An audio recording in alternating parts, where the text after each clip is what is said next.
Phone நோண்டிகிட்டு இருந்தேன். எனக்கு திடீர்னு ஒரு ஆசை, சரி கேக் பண்ணலாமேன்னு அதுக்கு செட்டப் பண்ணி ஒரு 1/2 கப் தயிர், 1/2 கப் எண்ணெயை பாத்திரத்தில் ஊற்றி எடுத்துட்டேன்.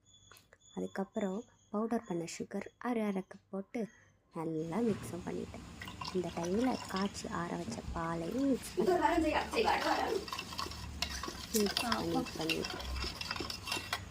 இப்போ 2 கப் ரவை மாவு உள்ளே போட்டுட்டேன்.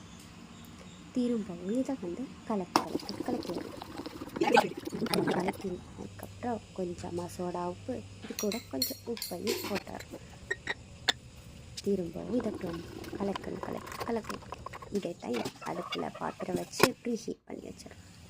இந்த ப்ரீஹீட் ஆகிற டைமில் பிளேட்டில் ஒட்டாமல் இருக்கிறதுக்கு கொஞ்சம் எண்ணெய் அப்ளை பண்ணிவிட்டு கலக்கி வச்சுருக்க மிக்ஸரை உள்ளே போட்டுடலாம். போட்டுட்டு டபக்குன்னு 2 தட்டு